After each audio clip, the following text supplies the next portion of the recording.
As promised, as we are counting down the days, the Eagles reporting a training camp less than a week away. Rob Mai from the Associated Press joins me right now here on the Sports Bash. Josh Hennig filling in for Mike Gill on a Hump Day Wednesday edition on 97.3 ESPN. Rob, my friend, appreciate you jumping in. How you doing today? I'm doing great, man. How are you, Josh? I'm doing pretty good. So before you came on, I was talking about, this whole situation with, the Giants GM. Basically, whether you want to say he lacks conviction, whether you want to call him a wimp, whether you want to call him passive aggressive or whatever you want to do, this Hard Knocks is making this guy look really bad, Rob. And I don't want to call him an idiot because I don't know Joe Schoen personally, but the dude definitely sounds like somebody who just was not, he didn't understand what he was walking into. Like, he literally is telling Saquon Barkley, well, will you promise me that you'll come back and let us match it? He's talking about how he doesn't want him to go to the Eagles, but then he says, well, tells the agent, can you mentally prepare me for where he's going to go? Like, this is not a good look for this guy. Absolutely not. Can you mentally prepare me? What are we talking about here? You got to get ready to lose your girlfriend in 7th grade. This is what I was saying. Thank you. I don't get it, Josh. And then there's a little bit of intrigue too, because there's a conversation with Saquon's agent, Ed Berry, where he says that there's some numbers, the 25 million guarantee, 12.5 per year. But is that before the negotiating window? Like, I know that the Eagles were exonerated and I know that the Bears were involved, but the Eagles were involved. So there's some interest here as far as like when you were talking to the agent and who he spoke to, and it's just a conversation that the NFL needs to have. But to your point about Joe Schoen, it just seems really odd to me. And I know that these shows can put you in a really awkward kind of position, and there's a full conversation that's had, Josh, and I know a little bit about how reality TV works and how parts are used and some parts aren't, and actually a little bit is used and so much is taken out and edited out. Yet for how it's presented and how we hear it, he certainly looks unprepared and like a guy who is completely taken by surprise and not ready to be in that position that he's in. And hey, they haven't done well. So is he on a hot seat yet? He ought to be after this.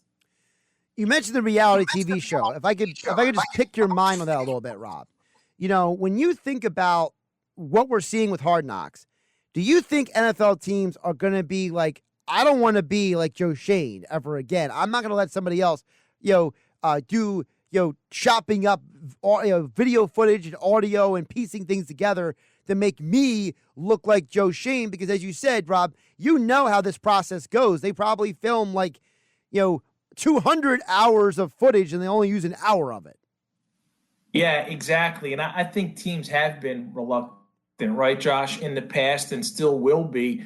But ultimately, I believe that the NFL has a lot of input in this. And then it also comes down to having thick skin and understanding that in the NFL spotlight, you're getting criticism regardless. You're getting criticism all day long, all week long, from fans, from media.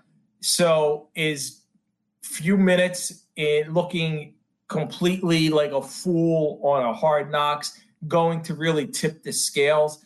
For some, I think it will, but for others, they're just going to play along. And, I know the Jets, right, last year, they certainly weren't all that excited about being featured on Hard Knocks, and they made that perfectly clear. And what happened? They were featured on Hard Knocks. So maybe you tell them, yeah, you get a little bit of creative control, but really, how much time do you have as a head coach, as an organization, to be then looking at, do you look at the final copy before? Do you have someone? Do you assign that to someone in the organization? Hey, just make sure whatever's going to go out there, whatever's going to be presented, we don't look like complete idiots.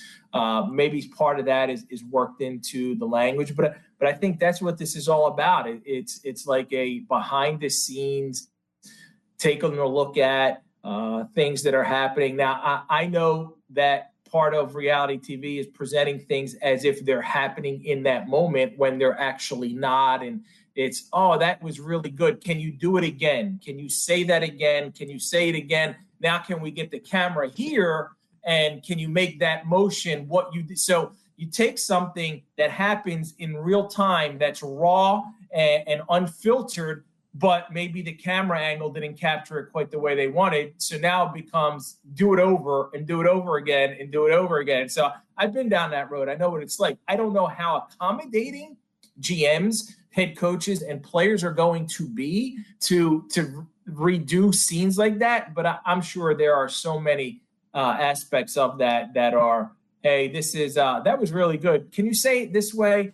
Maybe add a little bit here. All right. And they want to get it over with, and they do it. Rob Maaddi from the Associated Press joining me here on 97.3 ESPN. Josh Hennig filling for Mike Gill on a Wednesday afternoon.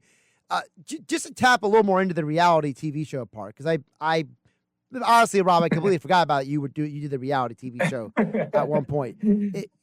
If you had advice for NFL teams who might be walking into whether it is a Hard Knocks, like the Bears are this season, right?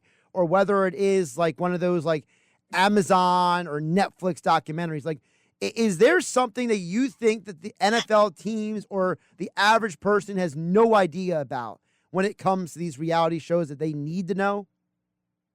Yeah, be careful what you say, because cameras are everywhere and they're recording everything. So I could say my wife and I were always, except in the bathroom. So my wife and I would have conversations in the bathroom that we didn't want recorded and that we didn't want on camera. We also have the luxury of speaking a different language, and we would speak in a different language to each other. And then sometimes they complained about that and wanted to bring in an interpreter to see what we were saying. But you do have to be careful, because they're everywhere. They're everywhere, and they're looking for those little moments that can be viral videos, that can be viral sound bites, that can really go off and make the show pop. So I will tell you just one quick little funny story. So as far as how it's not really real and it's kind of scripted, and there was a scene that I shot that involved me throwing a chair that had to break a glass table. Well, for as strong as I may look or seem, I could not do that. Every time I threw that stinking chair, it would bounce near the glass table. It didn't, like, we shot it 6 times, and I just would throw the chair because it had to be from like 15 feet away. So I'm throwing the chair, and it's not breaking this expensive glass table in a mansion in Beverly Hills. Finally, they said, we'll just pan away and make glass breaking sound. And they piped in the glass breaking sound, and I didn't actually break the glass table. And I was like, well, maybe you should have done that from the first shot and saved that glass table from even breaking, and then the mess and cleaning it up. So it's that kind of little nonsensical things that people think are like, oh my gosh, that really happened. No, it didn't. We set that up 6-7 times. Sounds like somebody should have called like professional wrestling or like WWE or something to help you out, you know? Right? Tables, ladders, and chairs matches, man. Yeah, exactly. I don't know if I would have fallen properly through one of those. You had to bring in Mick Foley. That's a good pull by you, Mick Foley. Good job, Rob Maaddi, joining us here on the Sports Bash on 97.3 ESPN. Rob, let's flip it over to the team that got Saquon, right? That being the Eagles.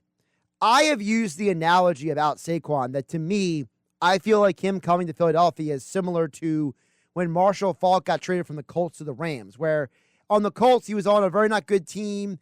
Then he went to a team where he was one of the orchestra. He was not all of the orchestra. You know, so can Saquon be to Philadelphia what a Marshall Faulk was to the greatest show on turf? Man, that is a lot of pressure, Josh, to put it like Marshall Faulk went to the greatest show on turf and became a Hall of Fame player, right? Had a good career and then became the Hall of Fame, a dual threat, 1,000-yard receiving, 1,000-yard rushing guy. I certainly hope Saquon Barkley doesn't become DeMarco Murray in Philadelphia, like when the Eagles brought him in after he had a monster season with the Cowboys. I hope he's a lot closer to Marshall Faulk than he was DeMarco. And I think without putting him in that same category of Hall of Famer, I do, and I think he is a tremendous addition and has that kind of ability and talent to elevate his game in Philly with all of, as you're saying, with all of those pieces around him, Jalen Hurts and Dallas Goedert, and obviously A.J. Brown and Devontae Smith. And we know the offensive line, despite losing Jason Kelce, is still a top-notch elite offensive line. I think he can be closer to that. I don't know that he can help the Eagles become the greatest show on turf like the Rams were those 2, 3, 4 seasons with Kurt Warner and Isaac Bruce, and wasn't Torrey Holt in that mix? Torrey Holt, and yep. Marshall. Yeah, so that's something to strive for, man. And those are high expectations. If you put those on Saquon, I don't think he would say, I think he would agree with you that that's something that he can do and he wants to do and he wants to achieve. But the Eagles they're going to spread the ball around. They're going to run the football. Jalen's going to get some carries. I'm eager and interested to see how he gets them because we talked about this last week, the Kellen Moore offense, more under center than shotgun, and what's that going to look like. But I do have high expectations for Saquon. I don't know if they're Hall of Fame Marshall Faulk caliber, but I do think that he can still take his game. He's got something left. He's not going to be DeMarco, and I think he's going to take his game to another level. Speaking of Jalen Hurts, Rob, this week, that ESPN Plus survey of NFL executives, coaches, and scouts had Hurts not in the top 10 quarterback anymore. But, Rob, they blamed everyone but Hurts. They talked about how Sirianni didn't put him in position to be successful. The coaching wasn't great. They talked about how, if Jalen has a really good year, he's a top 10 quarterback again. And it feels like we're putting Hurts at a different grading scale than everybody else, because under that premise, the Eagles have a much better roster than the Bills do. Why is Josh Allen a highly rated quarterback when he's basically throwing to who? Keon Coleman, Mac Hollins, and Chase Claypool this year. Hurts has got a way better supporting cast. So why are people still grading Hurts so lowly? That's a great question because we, the AP, are going to put out our top 5 lists next week, and it's probably a week late. Probably should have done it, but in grading out and ranking the quarterbacks, and I'm looking at it's a panel of us, 9 of us, and I'm still getting everyone else from my my colleagues' rankings back. I have not seen Jalen in the top 5 on anyone else's except mine. I got him at 4, and I put him ahead of 2-time MVP Lamar Jackson because for me, I factor in your playoff effectiveness too as well. Okay. And I know Jalen has taken the Eagles to the Super Bowl and had a great game -1 play in the Super Bowl. I think Jalen gets a lot of negative criticism that's unwarranted at times. And we saw that last year when people were but people were expecting, Josh, for him to have a drop-off season, right? And ultimately he did. He didn't have the same kind of numbers. He turned the ball over more frequently than he did in his runner-up MVP season. But I still think that Jalen Hurts, with the weapons that he has, is a top 5 quarterback in the NFL. I ranked him like this. I went, obviously, you got to go Patrick Mahomes 1, and then I put Josh Allen 2, Joe Burrow 3, Jalen 4, Lamar 5. And you can make an argument for other guys and Dak and Justin Herbert. And there's so many players in that like 4 to 10 tier that I think you can argue. I think the top 3 should be in however you want to go, Mahomes, Burrow, Allen, or Mahomes, Allen, Burrow. But from 4 to 10, I think they're all in that. And to me, Jalen's in that mix. And then to not have him in the top 10, I think it's unfair and really isn't. It's kind of saying that you're giving other guys credit when they perform well because of players around them, but Jalen gets too much of he's only doing it because he's got other players around him. Well, he's still got to get the job done. And he did 2 years ago, and he did for the most part last year, helping them get to a 10-1 start. It's not Jalen Hurts' fault entirely that this team collapsed at the end of last season. There were a lot of pieces to it, and taking him out of your top 10 as a quarterback when last year going into the season, people had him top 2 or 3, and all of a sudden now he's out of top 10. Now you're blaming him entirely for the collapse last year, and I don't think that's fair. Well, it's like I always say, Rob, like, I can't blame Hurts for the Eagles defense allowing 35 points to the Cardinals last year. Like, I can't blame Justin Herbert when they were playing the Jags 2 years ago in the postseason and his defense allowed that huge comeback. Like, I never understood why we blame the quarterback for things that are out of their control. Like for example, remember, 2019 when Carson Wentz had the band of misfit toys and Deontay Burnett and all those guys, Josh Perkins. And remember that year, the Eagles, they led the NFL in drops per target and all these stats they put out there. And it was like, well, it's not Wentz's fault, right? And they got to the playoffs. So it's like, I never understood this mentality of, hey, let's blame the quarterback for something he has nothing to do with. Yeah, that was, and it's funny you mentioned that season. I was somewhere on Twitter, somebody was showing highlights of one of the games, and I'm like, man, that was Carson at his best. Like, what happened? It was 2019, and yeah, guys, like, I don't even remember. I can't name you the receivers. I can name them. Perkins came out of nowhere. Deontay Burnett, Greg Ward, he was on that team. But who was the guy? Travis Fulgham? Fulgham. Who was it? Travis Fulgham. Who had like 3 great games. Yes. Remember? 3 games.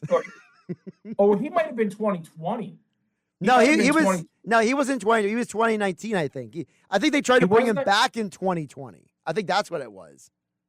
That was the year where he threw for over 4,000 yards without a 1,000-yard a wide receiver with 1,000. Correct. No more than 500.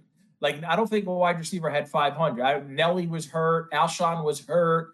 J.J. Arcega-Whiteside was on that. Was there a Robert Davis or something Davis on that team? But, yeah, man. These horrible names. Good times. I remember there was a beautiful touchdown pass to Josh Perkins in the Meadowlands, like yes. To clinch the division. That might have been one of the plays that I was looking at. Somebody was pulling those out there, kind of like to tease the old time Wentz fans in Philly. By the way, yeah, you're right. Travis Fulgham was 2020, not 2019.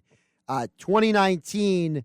I mentioned Deontay Burnett. I mentioned Greg Ward. That was the first year of Boston Scott, by the way. You had Giant Killer. Yep. Yeah, that's when he became a giant killer. Who else was the receiving? J.J. Arcega-Whiteside. You had him. Yeah. Josh Perkins. I forgot that Jordan Howard was playing running back that year. He had 6 rushing touchdowns. That's right. Yeah. Man, this list is bad. I mean, Jordan Matthews, the return.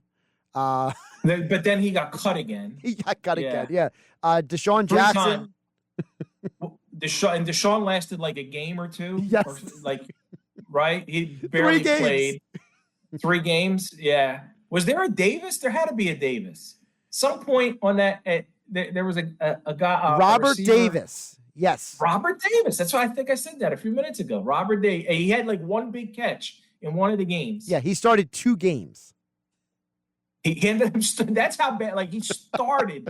He was a starter for 2 games. Guys off the scrap heap, man. Wow, what a year. That's a masterful coaching year by Dougie P. too. To win that, it came down to Birds and Cowboys at the Link late December for the division, and they won that. That was the Zach Ertz, I think, got hit in the kidney shot and wanted to come back in the game, made a big-time play. That was that Cowboy. That was that win over Dak and the Cowboys. By the way, can we get an AP investigative report into why the Jags-Eagles game is on Sunday Night Football and not Monday Night Football? I mean, you missed a beautiful opportunity for Jason Kelsey to interview Doug Peterson ahead of Monday Night Football. Oh, man, that's a great one. That's a great question. That's on November. I'm going to be there for that one. I have an event with Tony Dungy in the Philly area the next night. So I'm actually glad it's on Sunday so we can accommodate because Tony will be You're there so selfish, Sunday Rob. night, Stop being Sunday night selfish. football. Hey, you know why Jason can interview you, Doug Peterson, a different day. It's all about my stinking schedule right now. But are the Jags on Monday Night Football at 8 point? You would think they got to be on Monday Night Football. They are, but I just felt like Jags Eagles. You know what I mean? Like that's that makes Yeah, that's a great point. So I don't even know what Jason's role is going to be. He's going to be in studio. So he's going to be with the. So you know how they go on location, SVP and all those guys. Yeah. He's going to be part of the countdown unit. Ah, okay. That Steve Young, Randy Moss crew. Those guys. I think for Jason Kelce. Yeah, I think it's Marcus Spears, Jason Kelce, and I forget who the third guy is. I got. Look it up again. Alex Smith still on that crew? Alex Smith? I know Alex Smith's around. I don't know if he's on that crew or just the Sunday crew. But RG3 was on that crew, I thought. He's off. I know RG's off. Oh, okay. Maybe Kelce took his. Yeah. RG3 has that podcast like everybody else does. And he explained on his podcast that basically ESPN has kind of like reassigned him to do more college football than NFL stuff. Which he does very well. He does do very well. Oh, he does. He does a very good job. He's probably underrated at the college football, honestly, than anything else. But yeah. Rob, really quick before I let you go, I did mention earlier I wanted to ask you about Brandon Ayuk. I mean, this whole thing is getting ridiculous. First, they can't come to an agreement, right? Then it's the 49ers were asked by Ayuk's representation to trade him since they couldn't come to an agreement. Now the 49ers are reportedly coming out and saying, we're not going to trade him. So, like, what is going on here? Like, is John Lynch just playing, hardball? Is there something that's I'm missing here? Because I feel like, Rob, if the 49ers wanted to keep him, they would have gotten a deal done by now. Or am I missing something? A couple of years ago, Josh, Debo he also came out, Debo Samuel, in I think as early as April, said that he wanted to be traded. And the 49ers and Debo didn't get a deal done till late July. So I kind of feel like this is the 49ers saying, hey, we still got some time. We've been down this road. We've been down this road with a superstar wide receiver only 2 years ago, and we did get it done. So, and his representation is at the point where, hey, they're trying to put some pressure on. All right, we want to get traded. We want the ability to talk to other teams this way. The 49ers, they're playing hardball. Ultimately, I don't think the 49ers, if they want to, and they certainly should want to, and I know they do, be contenders for a Super Bowl this year, like every team, you're in a position where you're better with Ayuk now than you are with the draft picks you're going to get for him. So you want to compete for that Super Bowl this year, and you were close to it last. You were right there in overtime. You got to find a way to get this deal done. I know they drafted Ricky Pearsall. He's also on the non-injury inactive list right now. I don't know what happened there. So they're setting themselves up for potentially replacing him, but it's going to be – he's thrived under Brock Purdy. I think the numbers are like 8 100-yard receiving games and 26 starts with Purdy, 300-yard receiving games and 45 games started with Jimmy and all the other quarterbacks, Trey Lance and anyone else in San Fran. So I think it's just a matter of both sides trying to dig in, be difficult with each other, play as tough as they can. Ayuk wants as much as he can get because we've seen wide receiver contracts go crazy this offseason. Justin Jefferson setting a new standard, everyone getting a new deal. But the 49ers understand that patience eventually wins out. Despite Ayuk flirting openly with the Commanders and his buddy Jaden Daniels and whatever he wants to put on Instagram or TikTok or Snapchat or whatever it is, whatever. I sound like Bill Belichick here. Yeah, you do. I think ultimately he still ends up with the San Francisco 49ers. By the way, I'm excited about Belichick doing, what is it, inside the NFL? I can't wait for him to say on to the next topic. Yeah, exactly.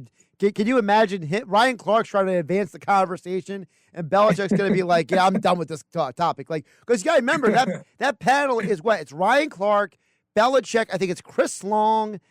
Long, who, he played for him. Yeah, so like, and I love Chris Long. I listen to his podcast every week. And Ocho Cinco, right? It's Ocho? Okay. I was trying to remember who the fourth guy was, but like I could totally see Chris have a look on his face like, I'm trying not to derail this show. He has a look on his face every week, and then he'll go on his podcast and be like, let me talk about what I didn't get to on Inside the NFL, So it's like, there's one of these weeks, Ryan Clark and Belichick are talking, and Belichick's like, I'm moving on.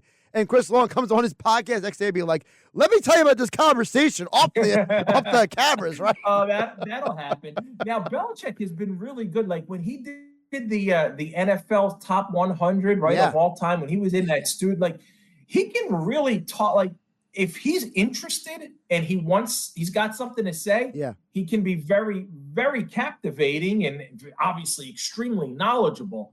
So I think he will do good in those sets. I'm interested to see also the Manning cast with Bill, like, because I still feel like awkward. Peyton just dominates and Eli doesn't say. Now you're trying to bring in Belichick and you want him. He's there for his insights, but is Peyton going to talk too much over him? So that's going to be interesting to watch. Although I will say my favorite Belichick non-coaching was him and Saban. That sit down they had together. I thought that was like, I walked out of that like hour or 90 minutes or whatever it was they had together. I felt like I was smarter because I listened to them just bounce back and forth like a ping pong, basically. I got to go back and watch that. Now you gave me something to do. Yeah, well, I'm here to help you out, Rob. It's on the homework list. It's an assignment. that in you still have to watch the Netflix. Did you ever watch the Netflix Quarterback last year? No. Every time I sit down to do that, like the family steals the TV, and I get relegated to the tablet, man.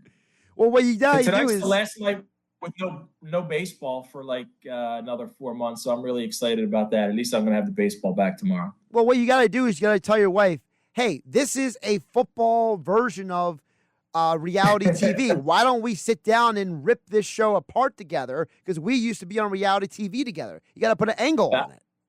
There we go. I'm telling you, I know Kirk Cousins was in that first year, and Kirk's a nice, fine, young Christian man. I'll tell her, right? Well, I'm not all that young in the NFL terms. He's 35, but hey, look, let's see how he parents his children and everything else. There we go. I like that, Josh. Good stuff.